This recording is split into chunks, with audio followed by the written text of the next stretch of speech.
아시아 이야기입니다. 동양, 뭐 흔히 동양이라고 하지만 동양에는 다 포함이 되죠. 뭐 인도도 포함이 되고 하는데 대표적으로 동아시아, 그리고 특히 동북아시아, 중국을 중심으로 한 이 지역에서 어떤 일이 진행되고 있습니다. 화폐와 관련해 가지고 이걸 조금 설명을 드리도록 하겠습니다.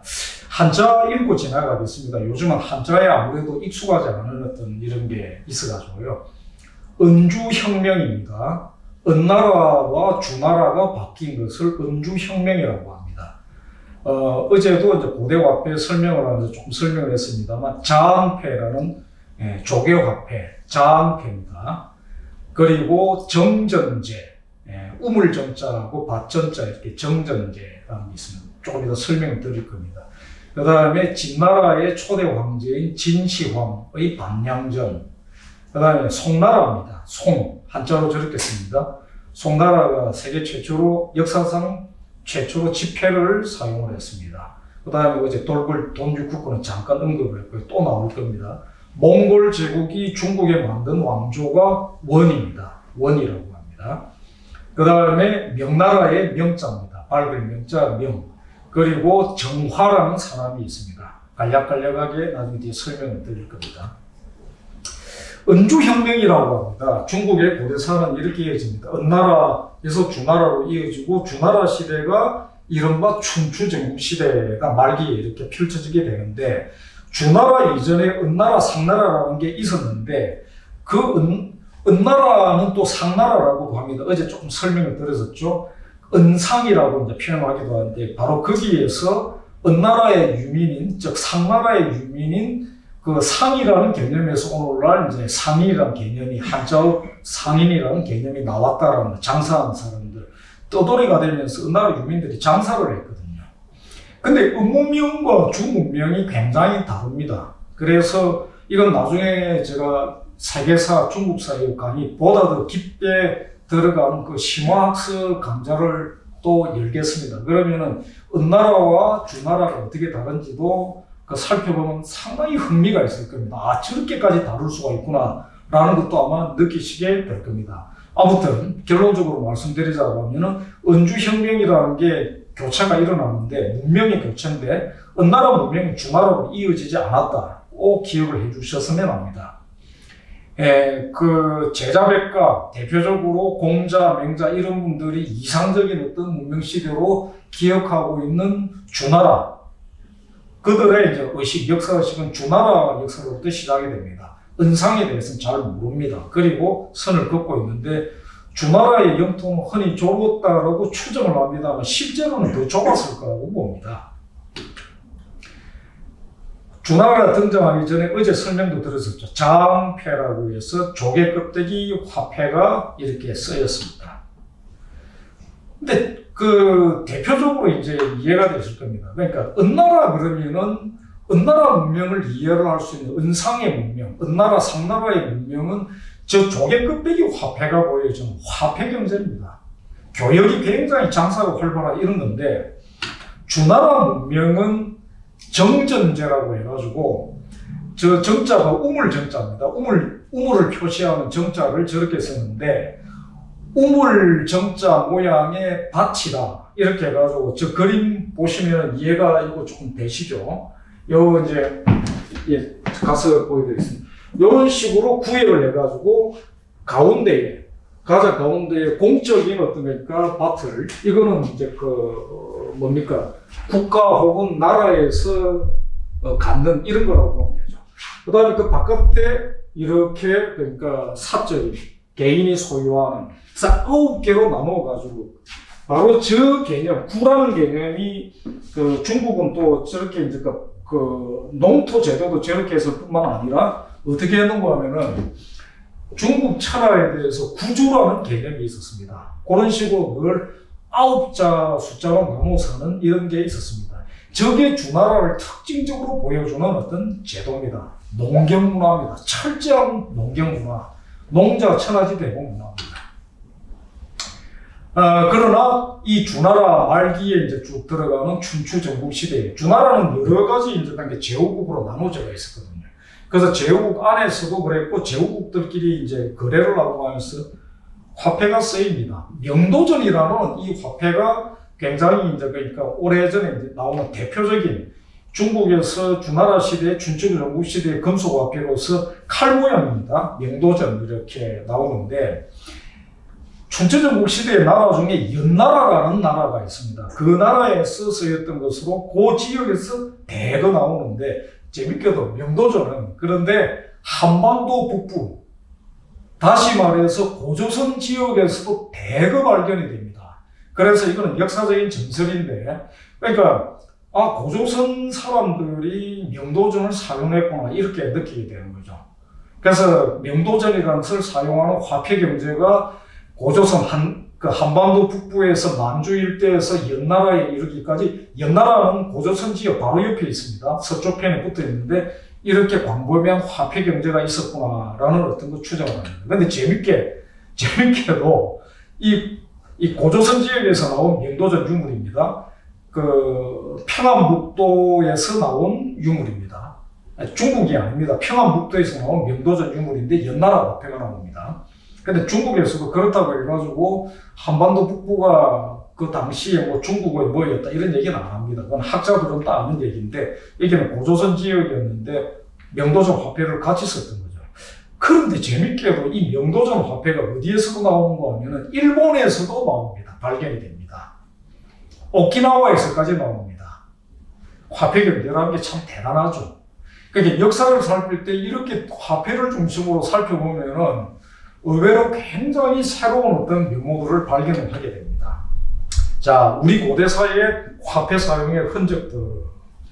고조선의 범금팔조라는 게 있습니다.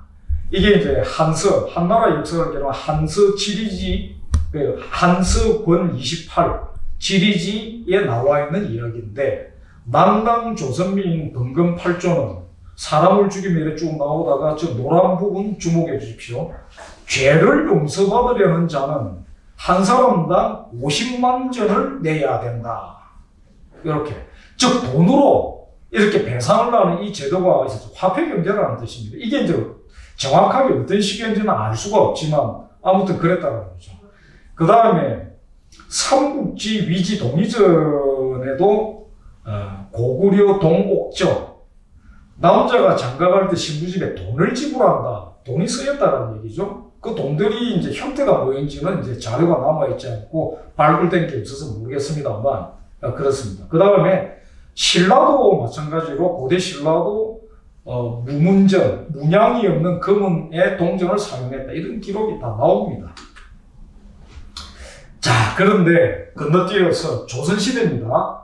이제 우리 뭐 고조선, 그 다음에 신라, 삼국시대, 신라, 동일신라, 고려 다 넘어와서 조선시대 상평통보가 서기 1633년 인조 때입니다. 인조 때 상평통보를 만들어서 이 상평통보가 조선 마지막까지 법정통화로서 이렇게 법으로는 규정이 되는데 이게 잘 사용이 잘 안 됩니다. 규정은 이렇게 되어 있었는데 한양과 서북 일부, 평안도 지역입니다. 평양, 개성 이런 정도까지. 근데 그 경제사를 한국 경제사 살펴보면 나오는 거지만 개성에서도 개성상인은 참 유명합니다. 송도상인. 그 다음에 평안도 지역까지 그나마 조선시대에 상업이 좀 융성했다 이런 그런 게 좀 발견이 됩니다.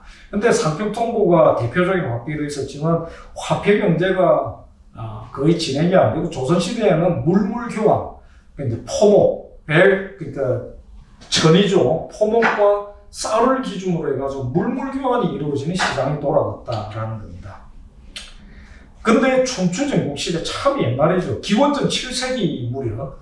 그러니까 옛날에 명도전이 사용이 되고 할 때 춘추전국시대에 참 유명한 뭐 안 들어보신 분도 있고 들어보신 분도 있고 하겠지만 조금 관심 가진 분들은 다 들어본 이름입니다. 관중이라는 사람이 있습니다. 제나라의 춘추시대 제나라의 재상을 지낸 관중이라는 사람이 한번 보면 참 대단합니다.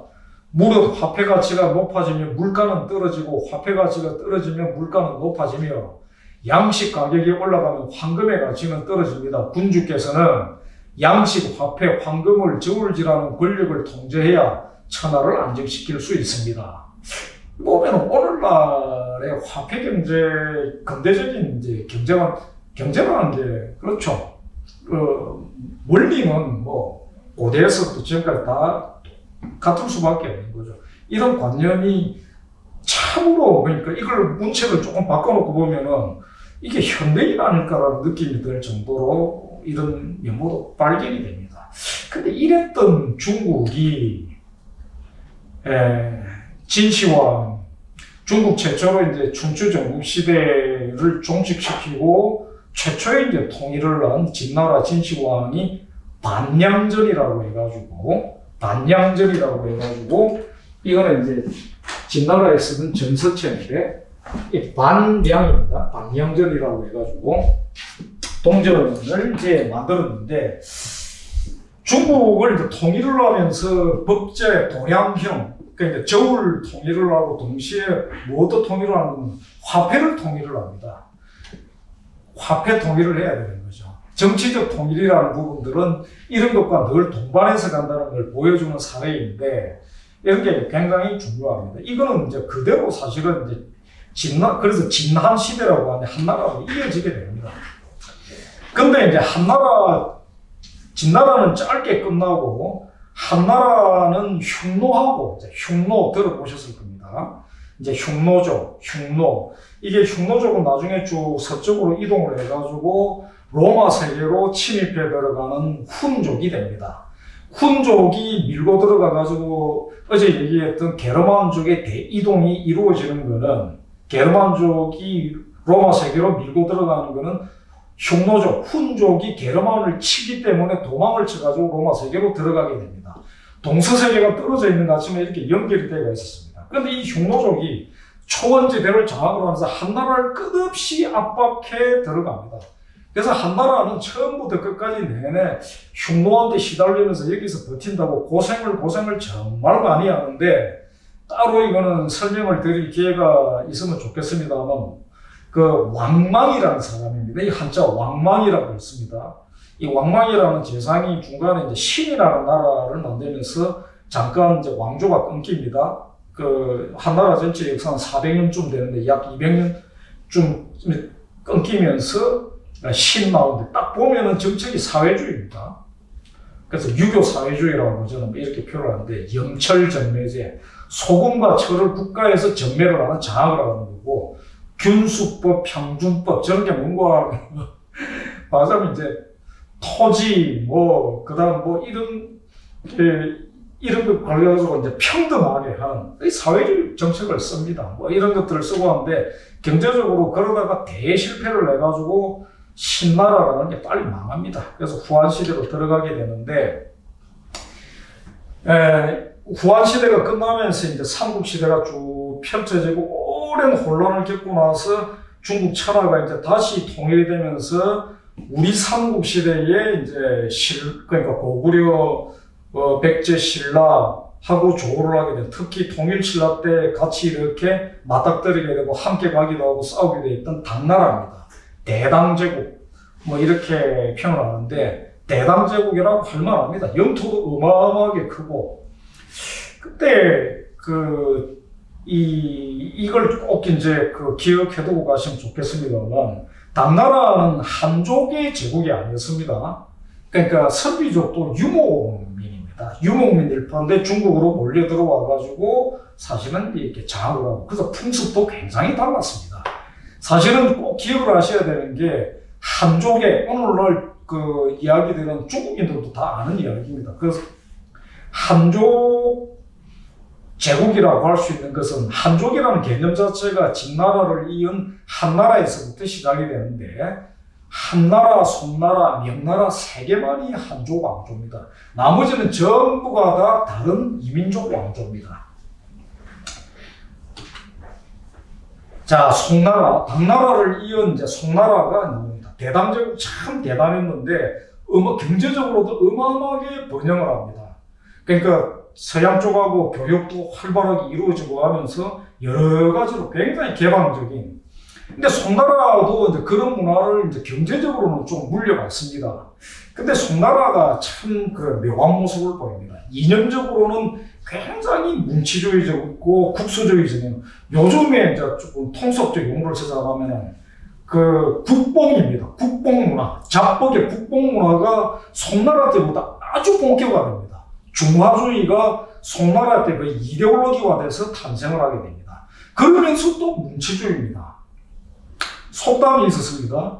그러니까 그 쓸모인, 그러니까 좋은 쇠는 그 뭐 못으로 만들지 않고, 그 다음에 좋은 인재는 병사로 만들지 않는다. 그 나라를 어떻게 지킵니까? 이런 식의 분위기가 있을 정도였습니다. 그래서 이제 이게 병인데, 이런 이제 송은 중국 왕조 가운데 최약체 왕조였고 문제가 참 많았습니다. 그런데 그래서 영토도 굉장히 작았습니다. 그 주변에 이제 그 여러 나라들, 요나라, 금나라, 뭐 서하, 토분, 위굴, 이런 다 유목적 그 나라들이 발호를 해가지고 송을 압박에 들어가고 시달리면서, 송나라는 도망의 역사입니다. 왕이 이리 피난 저리 피난, 잡혀가지고 끌려가기도 하고 뭐 이런 일이 벌어집니다. 그래서 북에서는 이제 황하 지역에서 시작이 된 중국 문화가 남쪽으로 완전히 밀려 내려가 버리게 되는 남송, 이렇게 되기도 합니다. 그러니까 참 명분하고 실제가 달랐죠. 실제는 초라했습니다. 그런데 이 송나라가 정말 주목할 만한 게, 송나라가 지폐를 만들어냅니다. 이 지폐가 역사상으로, 그러니까 인정될 수 있는 세계 역사상의 최초의 지폐입니다. 물론 저쪽에 서쪽 지역에서 이제 이 이슬람 문화권에서 일종의 이제 음이라고 할 수 있는, 환음이라고 할 수 있는 이런 것들이 이슬람 지역에서도, 이슬람 지역에서도 경제가 나름대로 활성화된 게 있어가지고 그런 문화가 있었거든요. 그런데 지폐라고 하기에는 좀 그렇습니다. 음이라고 할 수 있고 하지만. 그러나 송은 통용되는 지폐를 만들어냈다라고 할 수가 있습니다. 이 교자, 비전, 뭐 이런 표현을 썼는데, 그 비전이라는 것은 우선 이제 음입니다. 이 음에서 시작을 해가지고 약속음, 그러죠. 지불하기 위한 이제 계약 같은 이런 겁니다. 근데 이제 거기서 더 나아가가지고 교자라고 칭해지는 지폐를 아예 만들어버립니다. 물론 이제 이게 아주 강력하게 쓰이지는 못했지만 나름대로 효과를 좀 발휘를 합니다. 근데 송나라가 이제 망하고 나서, 송나라 고생하다가 결국에는 망합니다. 근데 잠깐 이제 재밌는 이 그림, 청명상하도라는 그림인데, 이게 이게 이제 어마어마한, 그러니까 우리로 치면 고려시대 때입니다. 고려시대 때, 그러니까 송나라의 경제적 번영을 보여주는 건데, 여기에 쭉 이어져 들어간 이게 전부 다 가게입니다. 이 다리의 옆에, 그러니까 쭉 이어져 들어온 게 가게들입니다. 이게 이제 참 사람들이 어마어마하게 송나라 수도 지금의 개봉, 그때 명칭으로는 지금은 이제 카이펑이라고 하는데, 그때는 변경이었던가요? 변경입니다. 여기에 이제 그걸 보여주는 그림인데, 중국에서 국보 취급을 받고 있는 유명한 그림입니다. 이게 이제 화면에 다 보여주면 좋겠는데, 어마어마하게 큰 그림인데, 에피소드 하나 말씀드리면, 저 안에